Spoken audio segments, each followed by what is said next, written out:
How's it going, Stone Posters? First thing, if you're new here, make sure that you go down, hit that subscribe button. It'll really help me out, help motivate me to put out more videos, better content. So, if you're new here, make sure you hit that subscribe button, give it a like, comment, whatever you want to do. Number 2, I got these hats. If you want one, go over to Instagram, DM me, and we will hook you up with that. Alright, number 3, we're working on this hen head. First off, I would suggest not doing this. Either buy one. I know Matuska has a huge line of heads that are really, really good for anywhere from about $10 to up to $30, I think. But definitely worth it. It'll save you that much time. This has already taken me 2 hours-ish to get to this point. And we'll probably put in another half hour to an hour of rebuilding it, putting clay, eyes, all that in there. So it is definitely worth it to get a reproduction head. Your second option is to take this head right when you skin it and do a cast of it. I haven't done that, but that would be another really good way to recreate a skull if you don't want to spend, that $20-$30 on a reproduction head. It takes a little bit of practice casting things. It's kind of expensive to get started. You got to buy some foam. It's 2 parts. You mix it. Kind of a learning curve, but if you want to go that route, go ahead. So we'll go ahead, get started on this head here. We're just going to start out with some clay, and we're going to get a decent amount to start with. All that I did to this head is I took all the meat out, scraped the brains out, and then put it in a container of borax for about a month. Let it all dry out real good. Any leftover meat, it should be cured from that borax. But that's all that I did to get it prepped into this stage. I think to start with, since being in borax for that long, it kind of dried the beak out a little bit. Not too bad, but what I'm going to do to start is put a little pea-sized piece of clay into the bill, and I'm going to kind of flatten that out, work that in there, and that's going to help keep my bottom jaw pushed out a little bit and give it a better, more full look. And we're going to come in and paint this, so don't worry about your clay showing through on the bottom there. We'll come back in and paint that, and it'll cover that all up. So now we're going to make sure that our jaw is lined up good. The bottom of the beak lines up with the top of the beak. Our joints on the jaw line up. And then we're going to take some more clay and put that down in the jaw there where they meet, where they connect, and that'll help lock those 2 pieces in together. Just work that in. There's plenty of grooves in the skull, so it should be fairly easy to get your clay to stay in place. Work that in, work that beak back down. And now, once you kind of get your jaw lined up and started, everything else should go fairly smooth until we get to the eyes. But what you're going to want to do, just start packing that jaw up with clay, replace all that meat that you took out, just smooth everything out, and be thinking about kind of like what the skull looked like. If you can get 2 skulls, so you have like a reference to go off of, or get a reproduction skull, and then you have that one to work with. Use that as a reference, and that'll help you to kind of figure out what a taxidermy ready skull will look like as well. But we're just going to keep working that clay in. trying to make a nice smooth transition.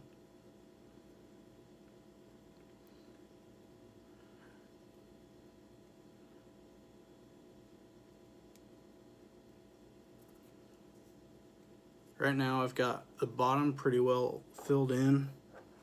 That's how we're looking so far.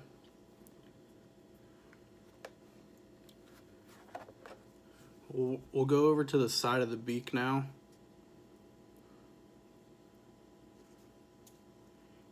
Be careful pushing on the side because you're gonna move the jaw around and you don't want to have to redo that work that you already did. So just be kind of careful, hold it. If you wanted to tape the beak shut while you're doing this, that would work too. Whatever is going to help you get this done.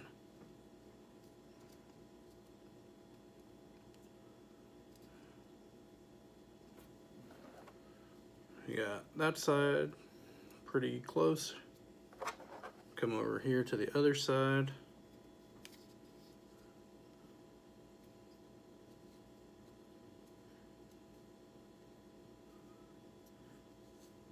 Again, making sure that jaw's not moving around too much.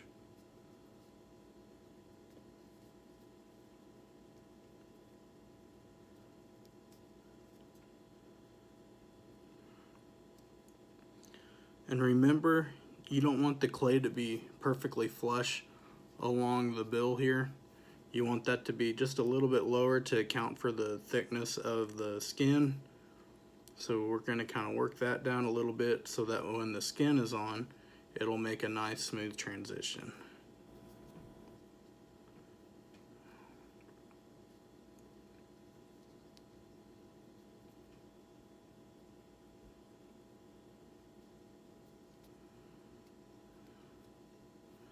And when you get down to the corner of the mouth, take a little bit of care there. Make sure that you make that look realistic. Don't put too much clay in there.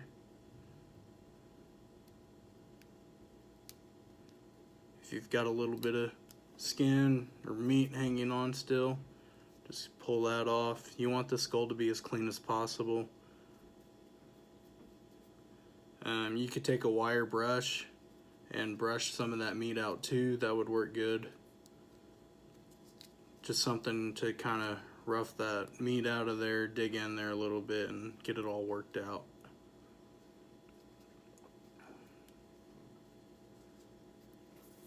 When you're working with clay too, another good thing to have is a little cup of water. It'll keep your clay moist and easy to work with.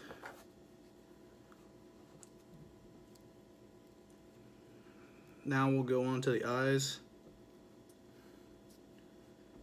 Fill up that eye socket. And I just got some plain like doll eyes from Hobby Lobby. I think they're like $2 for a pack of 20 or 30 maybe. They're pretty cheap. And they come with a little tab on the back, which usually they're longer. And I just cut that off so it, going into the skull, you'd run out of room for that big long tab. But those work pretty good for just, like squirrels and cheaper stuff that you don't really care too much about. Instead of buying, like $5 sets of eyes from the taxidermy places, you can just buy these super cheap eyes and have them to put in like whatever, raccoons, stuff that you don't want to spend a bunch of money on, stuff that you're just practicing. These are a good option to have.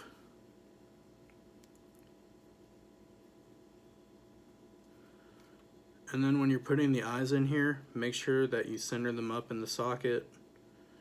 Have a reference photo. Make sure that you look at it from all the different directions. Make sure everything's symmetrical and lines up right. Eyes tell the story of the mount, so make sure that you take some time, make sure everything lines up good. And then really push those eyes to set them into the clay. If your clay starts to come out a little bit, that's fine. That means that you're pushing hard enough. and you need that clay on the outside to kind of help rebuild that eyelid around the eye, so it's beneficial in both ways there.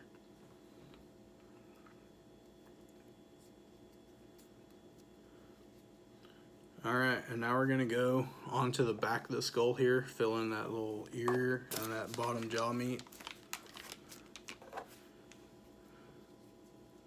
Same thing, just kind of take a little ball in there, work that clay into it.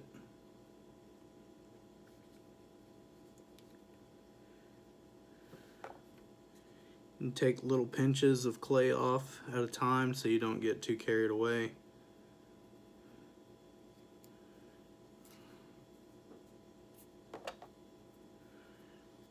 Remember to keep the ear canal open though. You don't want to plug that up. So be thinking of that. You can put clay over it and then just take like a little pen or pencil and push that down a little bit, and that'll recreate that ear canal.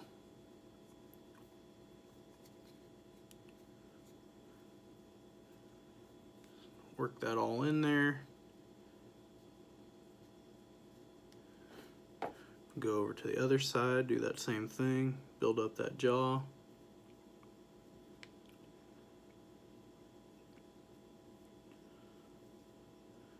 And especially on the head, like on bodies, you know, sometimes if you're looking at the catalogs, the taxidermy catalogs, they're super intricately carved bodies, you know, they've got all the muscles and everything, which a lot of that gets lost under the feathers then. So, you know, if you're just kind of starting out practicing, you don't need to spend your money on that.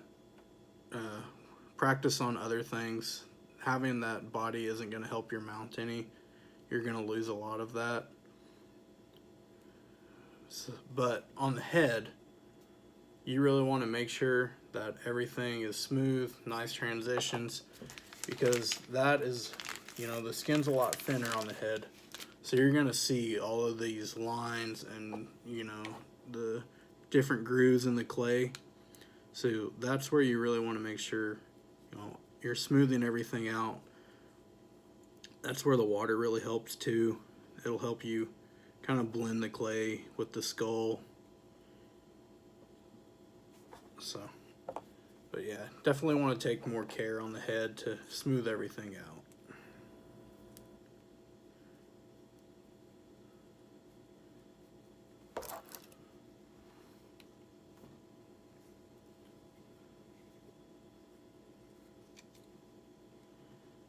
Another good way, I know there's reference pictures or picture books in taxidermy catalogs. You can do that, go that route if you want, or when you're skinning, take pictures of the skull, carcass, and everything so that you know where joints are, how to line stuff up, where meat should be, where meat shouldn't be. That's a good way to get reference photos for free. And then if you're trying to get reference photos for mounting, you know, a lot of cities have ponds and lakes and stuff, or if you go out hunting or even Google, you know, you can find some really good pictures on there to help you find poses, find a natural pose that ducks have. But definitely using reference photos helps a lot.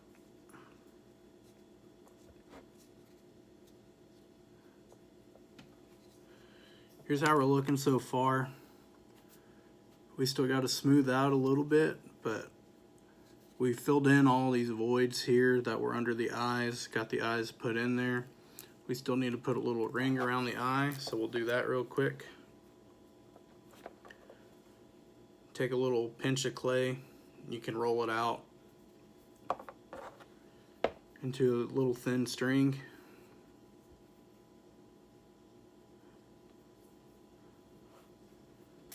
And put that right there in the corner of the eye. And work that into the eye there.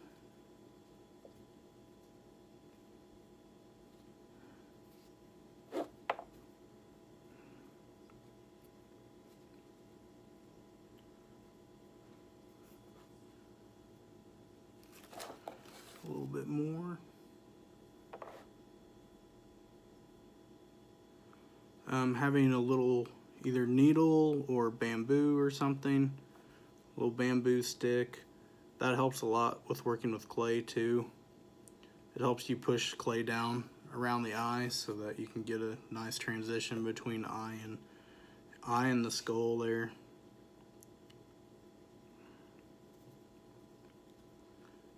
And then smooth that all down. Make sure, like on the top of the head here where that clay ring meets the skull, that you smooth that out. Make that as nice of a transition as possible.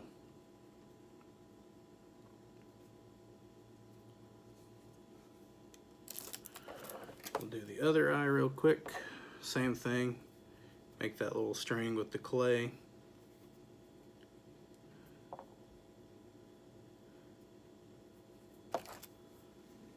And then go in there and fill around that eye.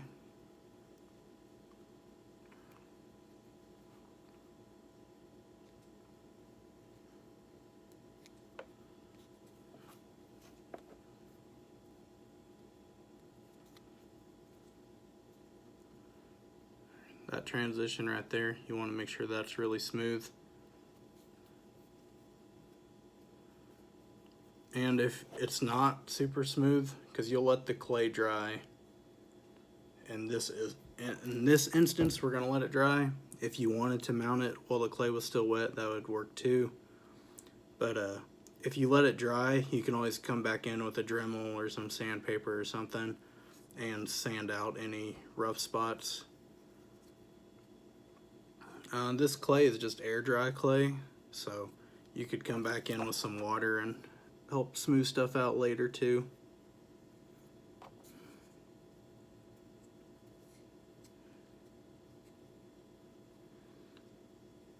And then around the eye, make sure that you push the clay back so the clay doesn't come up over the eye.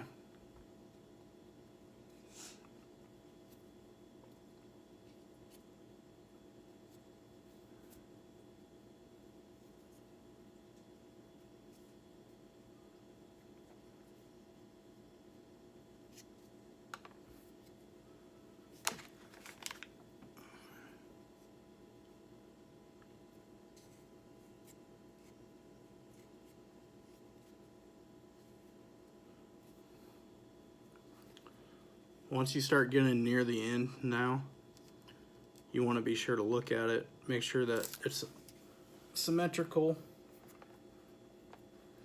everything's lining up good, make sure your eyes are still good.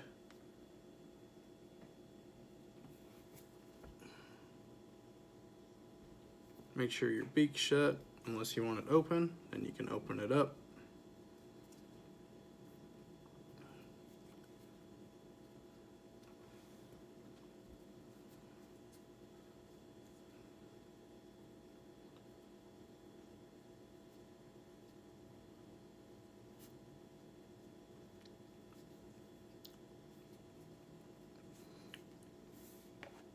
And I think we'll call that probably close enough.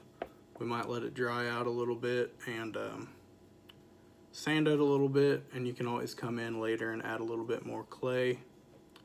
But for right now, I think that looks pretty good. Everything looks pretty symmetrical.